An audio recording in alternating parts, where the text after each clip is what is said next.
Hey, what's up? It's Autumn. It's Katie. And this is Seriously, what's up? Living the dream. It looks like I stepped out of a wind tunnel. Remember we talked about me and my mom going to the indoor sky? Yeah. It looks like I just stepped out of there. Oh. I don't want to talk about it. All right. Well, we'll just leave it. Let's leave it alone. I'm almost scared to ask how you are. No, I'm fine. Okay. Fine. Go ahead. How are you? I'm okay. After last week's debacle, how could it get any worse? I think I'm good. I'm good this week. How are you? Yeah. So it must be a doctor thing. Okay. So you remember a couple weeks back when we talked about my escaping labia Yeah. from rock climbing? Look, Yes, I remember that. Yeah. Oh my God. So the dog wants to be a part of this. Where is she? As well. She's like, I just want to be in here. So another vagina story. Shocking. Okay. Look, I'm moderately upset about this, and I don't know why it keeps happening. Is it another pair of underwear explode? No. Oh, okay. I didn't have any underwear on in this scenario. Why? Because I was at the Lady Bits doctor. Okay, that's fair. That's fine. All right. So I go to the Lady Bits doctor, doing our thing. First off, I'm a huge fan of doctors being punctual. Yeah. My time is also valuable. Absolutely. So yeah. Just because you have a degree doesn't mean that you get to do what you want to do. An hour and 15 minutes, like that's just unacceptable. Excessive. I have stuff to do. Yeah. Maybe. But either way, I have stuff to do. You don't know that if I don't. So I walk in. I'm like 10 minutes early, 15 minutes early, do my paperwork, sign in. It's all the COVID stuff. So, you go to these. Yeah, take a temperature. And this doctor has a setup where, the practice is a bunch of doctors because it's a women's practice. And so there's like waiting room 1, 2, and 3. That's how it's always been. Fine. So I'm going to see the PA today because the other doctor was busy. Fine. It's just a checkup. And, a changed oil, rotor-rooter. I don't know what you want to call these things. Which, by the way, I have not been to in like 3-4 years. You need to go. We've already had that conversation. I know, I'm sorry. And everybody here will agree with That's not, I'm not being an example right now. You're not. Follow my Do not lead. listen to what she says. I have not been. But also do not be afraid after the story I tell you. Oh, God. Now I might not go for another 4 years. Go ahead. Is it fitting that my shirt says raw and you want to tell a vagina story? Sorry. I didn't even realize that. Go ahead. I'm sorry. So, I go to waiting room number 3. Go sit down, wait for. I'm the only one in there, so cool. I'm like, okay. Give me some more paperwork. I'm like, I don't have this many questions about my vagina, but sure, I'll continue to answer. Turn the paper over, go through. They're like, come on back. I'm like, okay, cool. We're like on time. Like, we're 2 minutes ahead of time. Okay. Walk in, take my vitals. She goes, whenever you get done, we'll sit you on the table, and then you can go from there. And so she takes my vitals. She goes, okay, go ahead and hop down. Take everything off from below the waist and wrap yourself up in this sheet. And then sit back on the table, because where the hell else are you supposed to sit now that your ass is hanging out? Sit on the doctor's stool. On the counter. First off, I'm highly entertained by a doctor's exam room. Yeah. So you mentioned sitting on other surfaces. Yeah. There are posters everywhere of where not to sit. Stop it. They're laminated. Stop. They're easily wipeable. Because some a-hole was sitting where they... Yeah, somebody was doing that. There were 4 of these signs. The room is like a 3x5 card. That's it. I can go like this and touch all the walls. What are you doing? Exploring on the sink? Exploring the options. On the stool? Yes. On the baby counter that looks like it can barely hold up a lamp?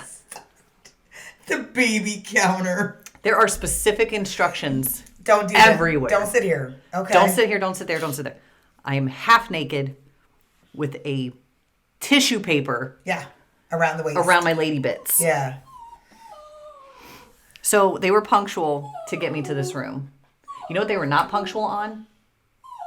Coming to see me. So you can freeze to death. No. Quite the opposite. Oh. It is 1,000 degrees. Really? In this room. That's new. It is the surface of the sun hot. Okay. Hell setting? 7th circle, in fact. So I'm half naked. And also, every female I hear can attest, well, for the most part, we get ready for said visit. Yeah.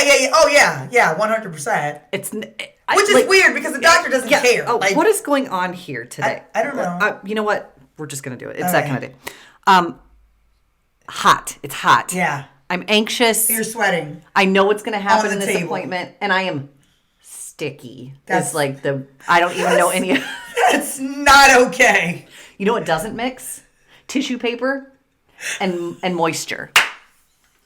I am, and I'm not wrapped up in like a toga style. I have Sitting it draped. on it, yeah. And then I'm sitting on the paper, not in a position of comfort, because you're just kind of on the edge of this thing, waiting for the stirrups, and like the rest of this game that's about to go down, and you're like,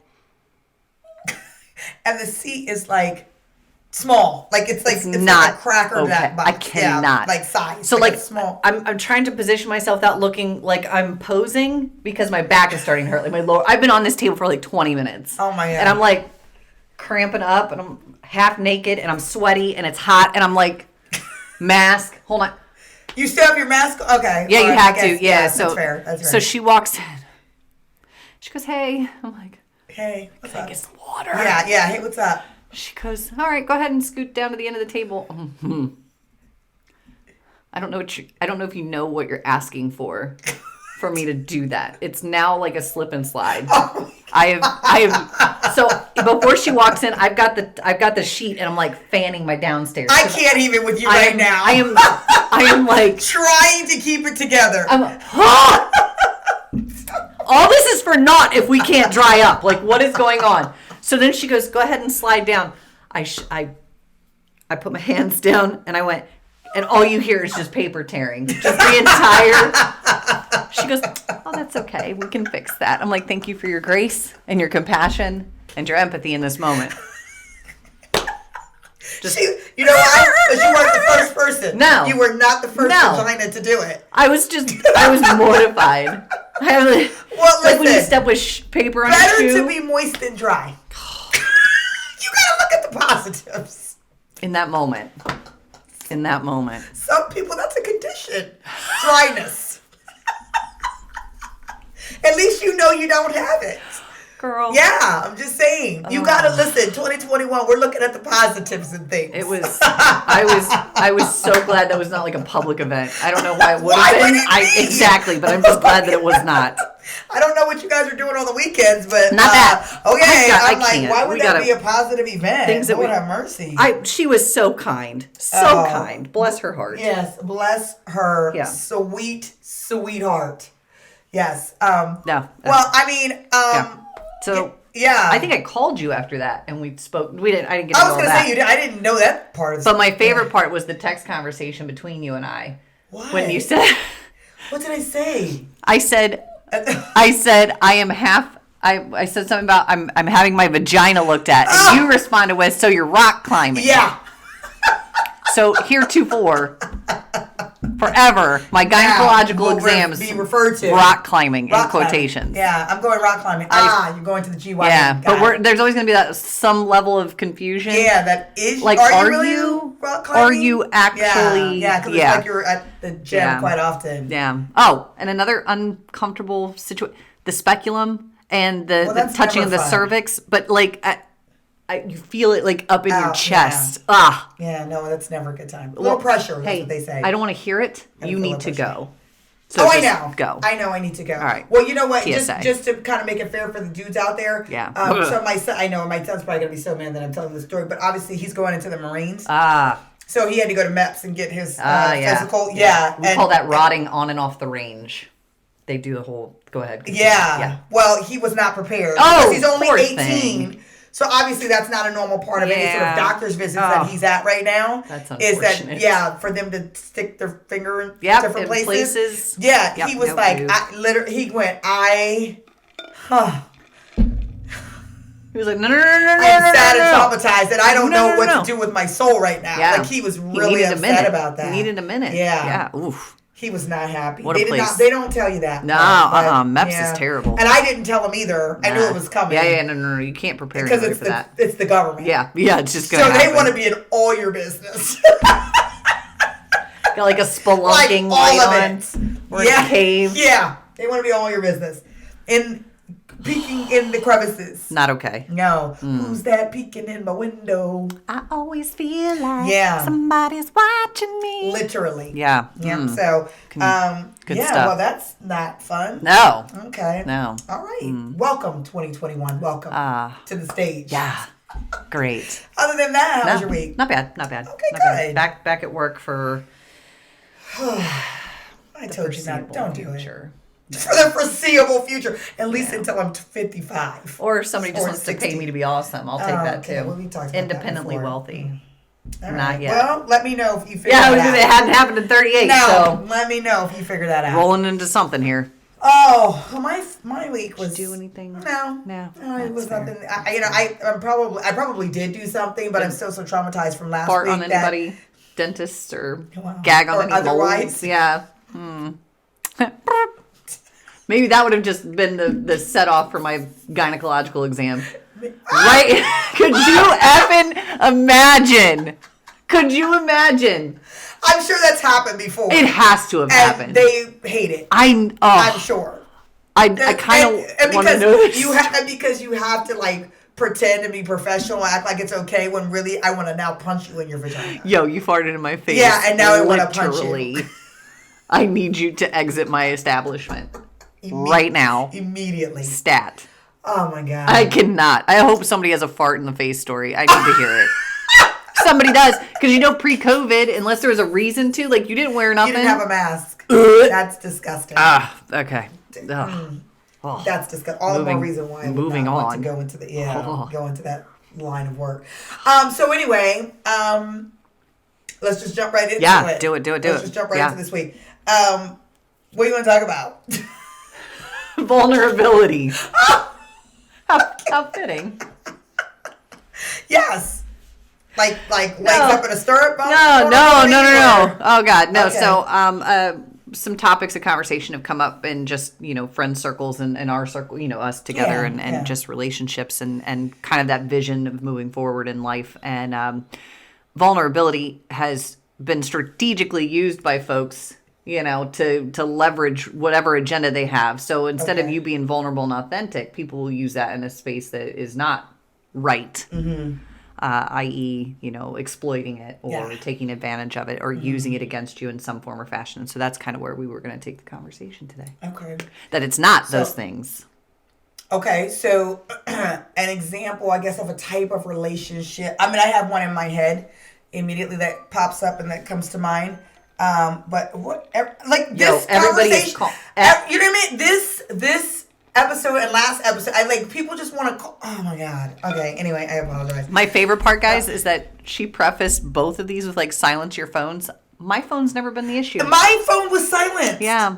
But your watch was not. Oh my God. I love it. Okay, go ahead. Awkward. Immediately comes to mind. Immediately comes to mind. I do have a certain situation that immediately comes to mind or a relationship. Mm-hmm. But I don't know that that's necessary. Maybe it's where you're going to go with this. Potentially. Yeah. I think we can find that example in lots of places. Yeah. Go for it. So my thought is with spouses, like in an intimate relationship, right? So I think that spouses actually do this a lot. To each other. Yeah. And that you find out number one, you find out certain things about people just in the course of living with them. Right. Just living closely with them. I know what hurts you, what makes you happy, what makes you sad, you know what I mean? What irritates you. And there's just a certain amount of exploiting that happens there that when I want to get under your skin. There's a push. There's a good exploitation as well. I know it's going to touch you and make you happy. Yeah. But also, obviously, a bad one that, I know I can really get to this person by doing X, Y, and Z. And that really turns into low blows. Yeah. But also by using that person's story against them. Yeah. So they tell you certain things and then you turn around and use that as a means of controlling them. Manipulating them, making them feel bad or guilty or, you know what I mean, those kinds of things. And that's obviously not healthy and, abusive, really. But that was immediately what kind of came to mind. And I have certainly been in that space myself. Yeah. In a marriage. Yeah. And it is ditto not fun. Yeah. To say the least. But outside of that. Yeah. So outside of that, I think it can be any relationship, from the person that you meet on the street, in the grocery line, me in the grocery store, to interpersonal relationships, work, professionally, friendship circles, things like that. I think if we all sit here for long enough, we would come up with a lot more examples than we care to admit. Yeah. But let's start with the romantic or intimate relationship, because I think both of us have really strong examples of that. And I know I'm not going to sit here and play innocent either. Like, I know in that particular relationship, I did the same thing. Okay. Like, because I didn't know how to fight. You know what I mean? I didn't know how to protect myself. And I think that's, without exploiting the same vulnerabilities. Right. You were doing that whole relationship. So how do you want to jump into this? So I guess maybe in the sense of like, why? Like, we know we do it, and you were right. Yeah. It can happen on both sides, even, but why? Yeah. Why do people choose to go in that direction? Yeah. I tend to think, and one of them is exactly what you just said. I don't know how to fight. Yeah. So I don't know how to. Well, okay, let's back up for a second, because we shouldn't be fighting. No, conflict resolution. Yeah, conflict resolution, exactly. And I don't know how to have conversations about what is really going on. Yeah, not the superficial, whatever that stuff. is. Yeah. So because I don't know how to have conversations about what is really happening here and what is really bothering me, or what I'm really trying to get you to see or understand, that I just attack you. Yeah. And I attack you because I feel like I'm being attacked. Yeah. Or I attack before I get attacked. So that way I don't have to feel it. So I don't have to, I don't have to deal with any of that. And so the easiest way to be able to do that, or to gain this power, quote unquote, the perceived power, or upper hand, is to just strike, strike while the iron is hot, so hard, so then hard. Literally you pass out in a corner and die. Like, I just attack your neck, your mom, like I'm just in it to win, like, you know what I mean? Like, you're not wrong, and I think that for my first marriage, that was a big culprit. We knew each other's vulnerabilities, but in any conflict, that was the first thing that he would come to. Yeah. He knew that the weight was an issue for me. He knew that my inability to stand on my own 2 feet, as far as who I was as a person, knowing my identity, all that stuff. He knew that. So unfair. And so in every argument, it automatically came to those were the things that, and then it just shut me down as a person. In that space, I hadn't figured out those tools to navigate that. Yeah. Nor had I learned about the personality types that exist and what I was actually married to. I think that was part of it. And so when I say like fighting back in the same manner, that it's like defense. I like literally had no other option. Yeah. And that, at least I didn't know I had any other option. So I was like, fine, fight fire with fire. F you and F this, and this is how you this insecurity and that insecurity. And guess what? It got us nowhere. Absolutely. Weird. Shocking. Yes. Because guess what? The problem still existed when you were done. Right. When you were done insulting each other, the dishes still weren't done. Or like whatever you were fighting about. And that was it. Even to sit here today, now I can probably go back and analyze a little bit better of like what the argument was actually about. But at the time, I was like, wait, how did we go from that to here? And why is it so ugly? But looking back, outside of analyzing the heck out of it, so that I don't continue to do that, was to find out why. Right? Like, why did we go to that space? Or why did he go to that space first? And why did I develop that along the way? So the first part is manipulation. I think that was the biggest thing. Lack of control, or feeling like you needed to have control because you didn't understand what the underlying issue was. But also with the agenda of, I'm trying to perpetuate the things that I want you to do. Whether you like it or not. So even though you have your own voice and your own thoughts on this, I don't want that. I want you to do it this way. And I think that's where a lot of people get kind of stuck. Is that space of manipulation, or why they exploit vulnerability versus that being a safe space. You and I, safe space. We can have that conversation. We can talk about deeper stuff. I can be vulnerable with you because I know that you're not going to turn around and make it this thing or use it against me in any way, shape, or form. I can't say that about everybody. And I think between intimate relationships, getting what that one person wants out of it, but like moving forward into friendships and professional and so on and so forth. So do you have an example? Oh, obviously you do, but like, do you, like, looking back? Oh my God. Yeah, I do have one. Oh, we could write a book. I know, really. Oh my God. So I think there was I think in my relationships there was a couple. Well, my relationship there was a couple reasons as to why it was being used. One was there was a certain level of, hurt that I was causing him. Right. That had nothing to do with me, like, Yeah. Exploiting his vulnerability. It's just things that I wasn't or was not doing. Yeah. And this was a surefire way that he knew that he could use to make me feel as hurt as he felt. Yeah. So, if he felt like I wasn't taking his emotions seriously, or he's trying to convey certain things to me, and I'm like that, he felt like I'm brushing it off or whatever. Yeah. He's like, oh, okay, well, you don't get what I'm trying to say. Well, I'm going to show you what pain feels like, right? Yeah. So he would strike in that way. So it wasn't necessarily to manipulate me as much as it was to just kind of, I don't even know, like, stop. I can't with this dog. She is killing me. Do you want to just sit on my lap? No, she's just being so extra. She's like, but I've been so patient. So it was used to really kind of, I don't even want to say like a punish, like just as I'm going to, make you feel the way that I feel. Yeah. I'm going to show you something. Yeah. You know what I mean? Yeah. Which again is not healthy or productive. Yeah. Coming out of her, and in that sense, you kind of that whole cliche of hurt people. Yeah. That was very true in that sense. I also had a situation where it was used as a tool for control. Yeah. 100% to try to make me feel bad or to punk me into doing things, that I didn't necessarily want to do. And so it was like, well, you have never been this, or you can't do that, or whatever. And so then it's like you cower in that place and you just go along with whatever because that's what you've been punked into. Yeah.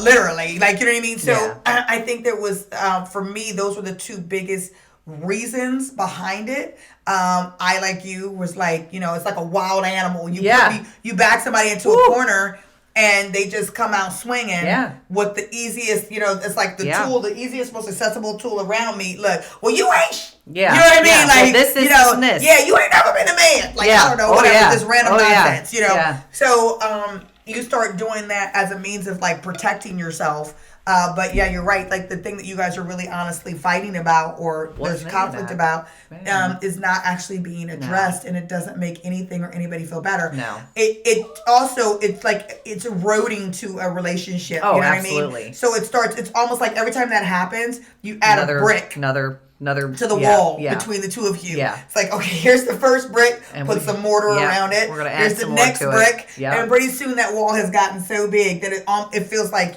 how do we get how do we get past this? Some of y'all got like gorilla glue between those bricks. Like, they ain't coming down for nothing and nobody. So true. I wish it wasn't. But it's like, what do we do to stop that process from happening? You know what I mean? Yeah. And I haven't really, for myself, and you certainly, I haven't really had this in friendships. Okay. I will say that that I haven't had anybody. Okay, so I haven't had anybody specifically use something against me. Right. Like they saw a vulnerable spot in me or whatever, and they use that as a means to try to right? Yeah. But I have had, which I don't know really necessarily goes into this, but kind of I have had friends who knew my vulnerable spots and ignored them. That's which I think is also ties into this. Yeah. So I have had that where it's like, something bothers me or will bother me or that I need certain things, and you just choose to act like you don't know, like or you don't see it. You ignore it, which is also extremely hurtful. And so I don't know, again, if that's the same thing as I guess it can kind of exploit it. But it's still used as leverage, right? So even if you're ignoring it, that all automatically mitigates you from being able to grow in that space. Yeah. So even as a friendship, if I choose to ignore that space with you, then what good are we doing each other? What is this friendship, right? If we can't be in those spaces together. So I think it's absolutely the same thing as exploiting. Ignoring just is in a different exploiting. way. Yeah, you're still using it as leverage. so that you don't get to that space where you're comfortable in that. So, no, I don't disagree there. A question that came up when you were talking about that, though, was, have you ever been in a space where you've been vulnerable with a friend or any friendship, and it's been exploited when the dissolution of that friendship comes? Like as a means of being like defining why this relationship doesn't exist anymore. Like, oh well, she's this, or this. Like, have you ever had somebody be like that? Maybe. Like, does not know it? Yes, I know it. I'm sure there's a whole bunch of people who are just running my name in the dirt. I wouldn't put it past it. You know what I mean? Nothing that I have been aware of, so to speak. And I will say this. Not since I've been a kid or been much younger have I had relationships that I had one dramatic relationship breakup within the last 5 years. Okay. Totally that chick's fault.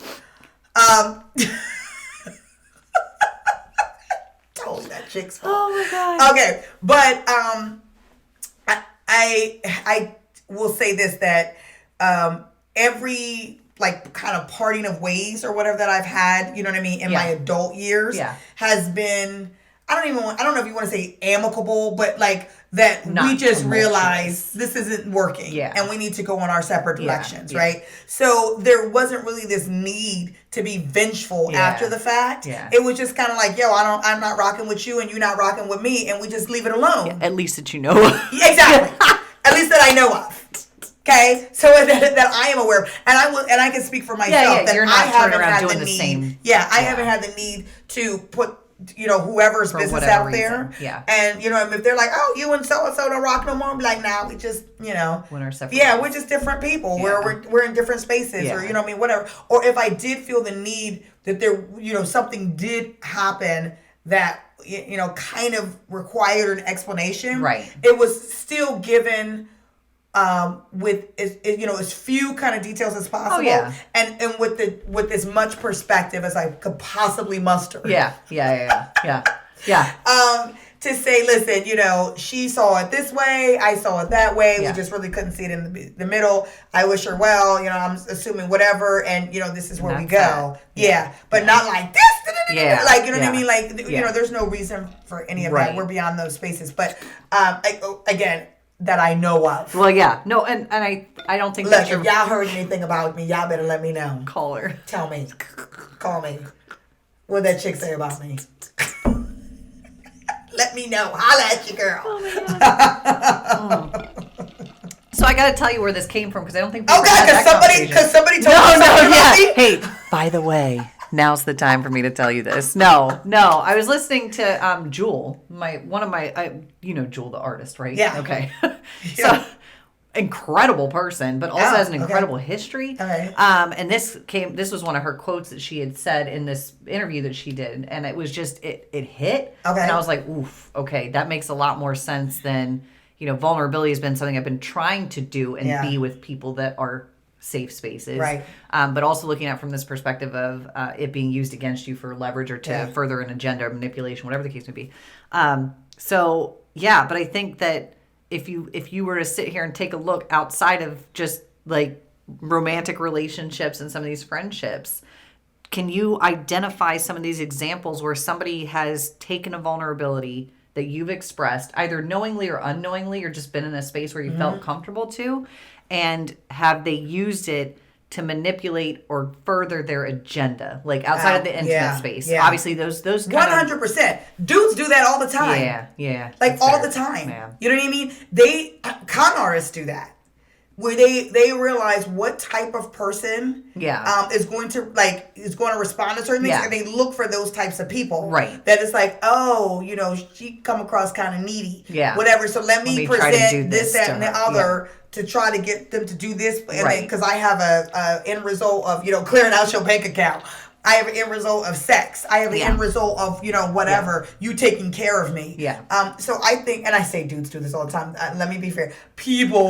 Human beings. People do this all the time. Yeah. But I think that men do it a lot in with with sex and things like that, trying to, promising women certain things that they know they have no intentions of delivering on to get what they want. Then once they've gotten it, then it's like, you ain't answering Moving phone on. calls, you ain't, you know what I mean? And it's Yeah. like, and then you want to play this game of like, well, I never said we was together, or I never said this, that, or that, and you're like, wait a minute, but what you did say, you knew was leading me in a direction or making me feel a certain type of thing. So I think that does absolutely happen.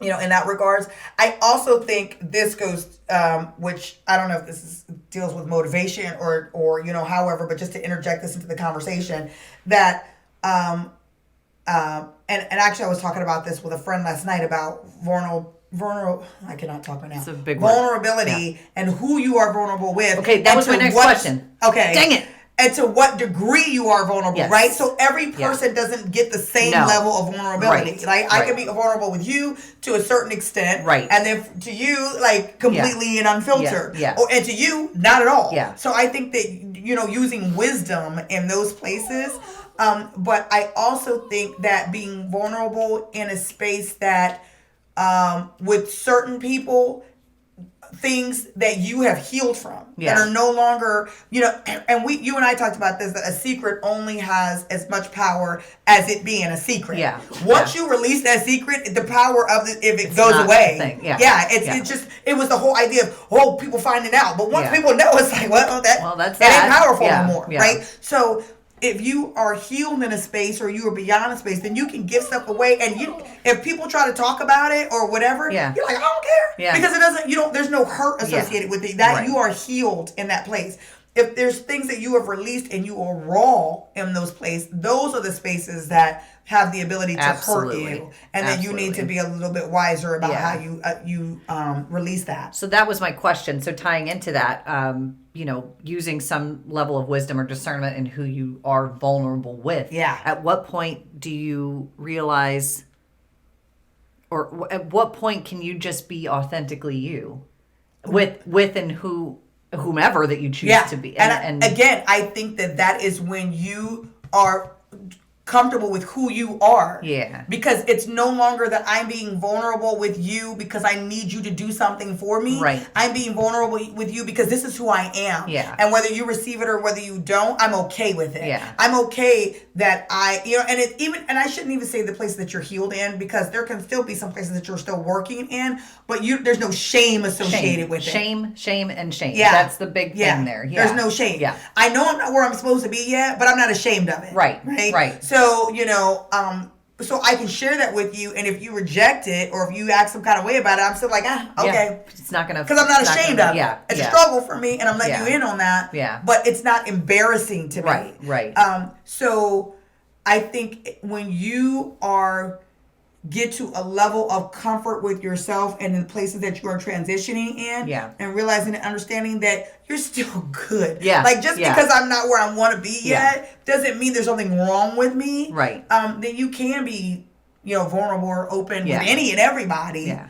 And it not be a thing. And I think you're going to also find that there's going to be people that present themselves to you in your life that you're going to just automatically know based on their interpersonal stuff with other folks. If they're willing to come to you and say 6 different things about 6 different people, your stuff ain't safe. Oh, well, yeah, absolutely. Your stuff ain't safe. You're just stupid for telling them your business. But you think about that. We operate with a lot of people like that in society, in our friend circles, in our families, where it just takes that one thing being said about something. Well, you know what my rule is?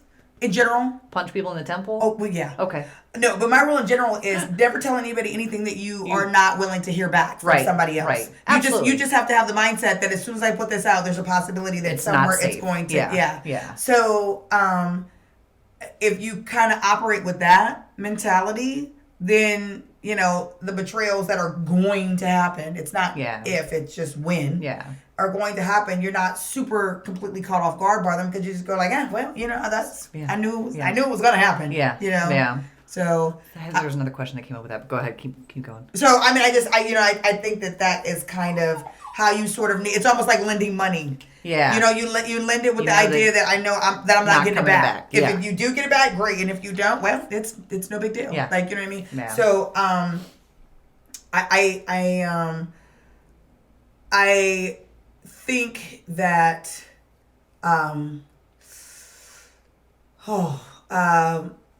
vulnerability is a hard thing, because what it really comes down to is fear of being judged or fear of being fear of being judged. Yeah. And so when we free ourselves from people, the opinions of people, others, the need to please others, yes. The validation of others. Yeah. When we free ourselves from those places, then again, vulnerability begins to take on a very different place. Yes. Vulnerability actually turns into something to rejoice over, or to be happy about, or to welcome. Yeah. I welcome the opportunity to be open with you versus it being a scary place for me. Yeah. Because I don't want to be judged, and I'm insecure, and I'm this and that and we're all going to have that to a certain extent. Oh yeah. We're human. Exactly. Yeah. But where it's to the point where it's like, like it's terrorite, or where you're really fearful. Which I think is where a lot of people you know what, that just spoke to me. Didn't it? Yeah. That just spoke to me in the situation that I'm in right now. Yeah, good. Because I think that when you open yourself up to those spaces, that vulnerability is a strength. It is not to be seen as a weakness. Yeah. It is a space where you can be authentically you 100% of the time, regardless of who comes in and out of your life. Because shame and guilt hold so much power over us, and the way that we operate and function, and the people that we let in and don't let in. Yeah. Why? Why should we have to harness that and bridle that and put a wall up? Yeah. Man. Well, that's... Look at that. Look at that. Okay, I'm over this episode already. I'm over this episode and you. Let's just cut off the camera right now and call it a day. Hey, look, there's a reason for everything. Yeah. Right? I mean, that just... Your dog's being vulnerable right now. She's getting ready to get dealt with also. No, I know. I don't know what's going on outside. Does she have to go to the bathroom? She gets very bugged out. She's precious. She's needy in general. God. So, listen, you know what? It really did. It made me think about...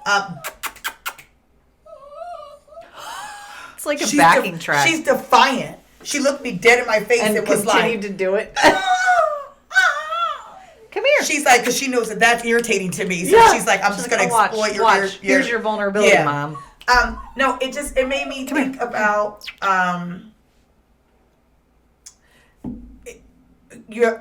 yes, fear of...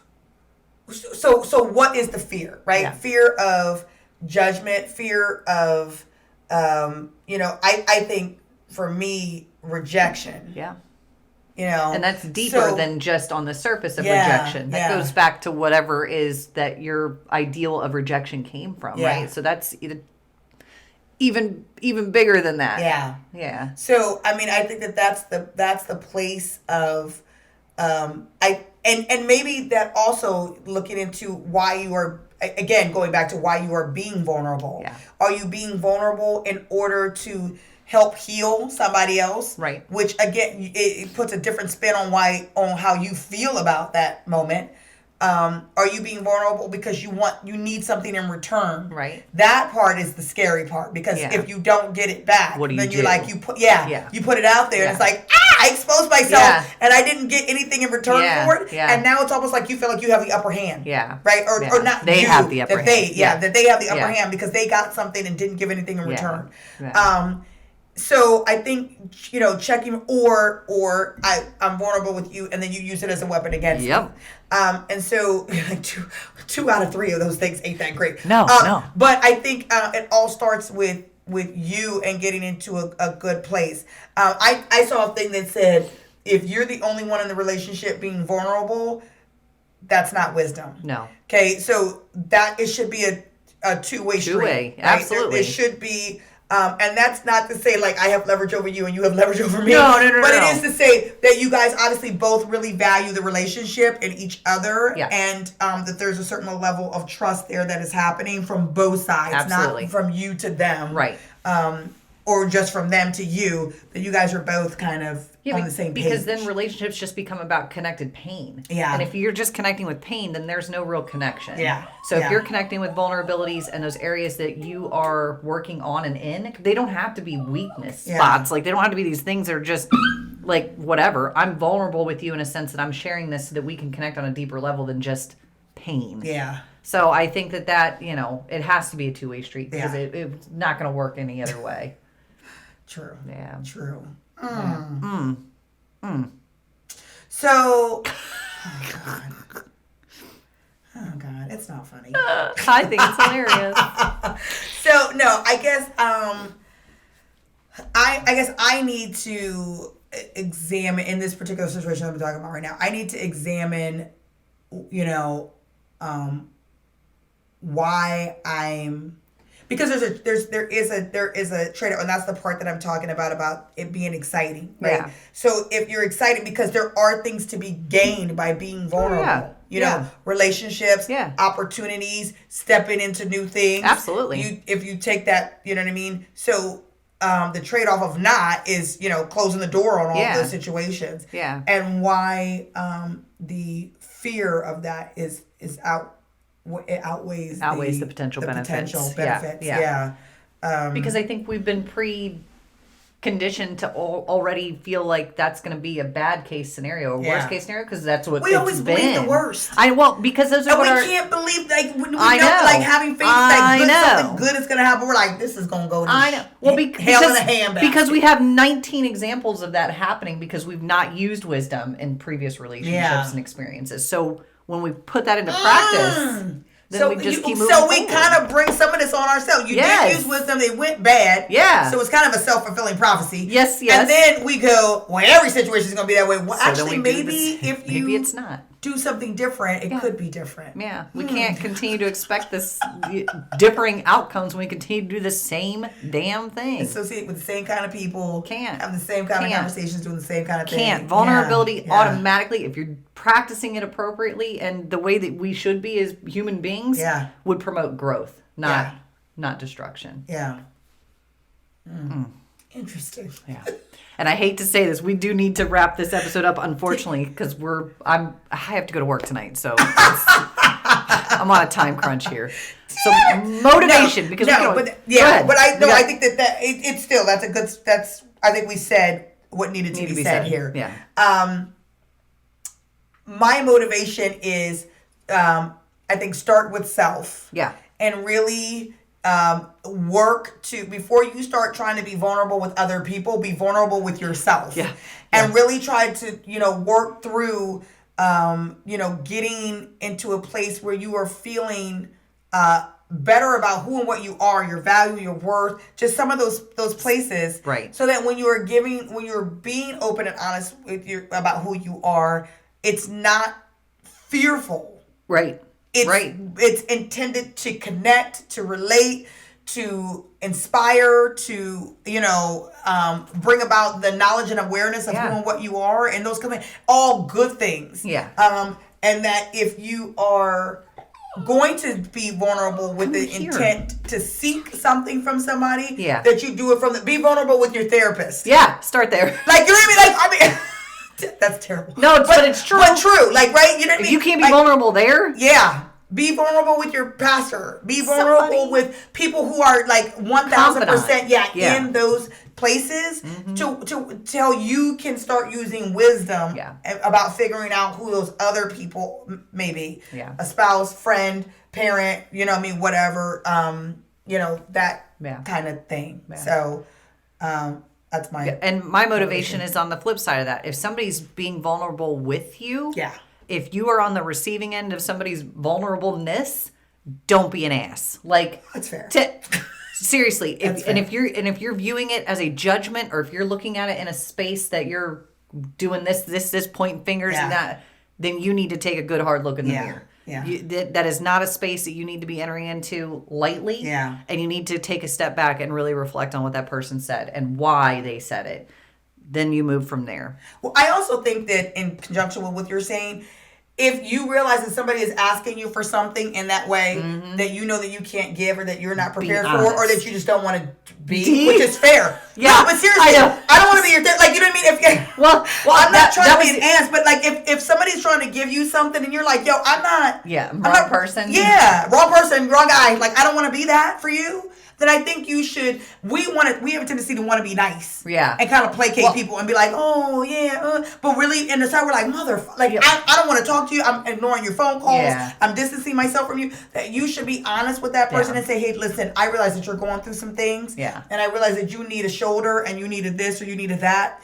I'm really not in a place right now for whatever reason, time-wise, emotionally, mentally, whatever. I'm really not in a place for that. And I don't want to do you a disservice because I feel like you need something that I'm not able to give. Yeah, and I think that's also being vulnerable back. Yeah. I think that's a vulnerableness as well. Or at least, if nothing else, being honest. Yeah, and I think, too, if you are on the receiving end of someone's vulnerability, that the person being vulnerable also needs to be mindful that this relationship isn't for you to fix my problem. Yeah. It isn't for you to adjust my way of being. It is to seek counsel. That's what friendship is. And I think that a lot of people miss that and try. That's why they take on people's stuff. That's why they can't sleep at night because so-and-so told them something's so heavy that they don't know what to do with it. Yeah. Also know your limitations in that regard. Yeah. So. True story. True. All right. Well. Wrapping it up. Think about who you're being, are you being vulnerable, who you're being vulnerable with, and what your motivations for that are. And here's, we didn't touch on this, but I do also want to throw this out there. People can use themselves being vulnerable to other people also as a form of manipulation. Absolutely. I'm going to be vulnerable with you because I'm trying to get you to feel sorry for me. I'm trying to get you to not hold me accountable. I'm trying to get you an excuse. To be an enabler. I'm trying, like, all of those different things, right? So I'm using my vulnerability to manipulate you also not okay. Not okay. So this can... I just there's all sorts of facets to vulnerability. I just wanted to throw that out there. Also. Anyway, so think about that. Think about your relationships and what that looks like, and maybe take another look at how some of those things may change. How boundaries. Yeah, boundaries change as far as what that is concerned. And at the very minimum, be honest again with yourself and the people that you are in relationship with. Mm-hmm. Follow us on all of our social media, Facebook, Instagram, Twitter, all the podcasting services. Look, iHeartRadio, Spotify, iTunes. I can't think right now. All of them. Google Play. Is that Google Play. Yep. So follow us on all of that. We'll see you guys next week. We hope you have a great week. We're going to try to get this dog under control. Oh, she is. Next week, she will act right. All right. We love y'all. Bye. Bye.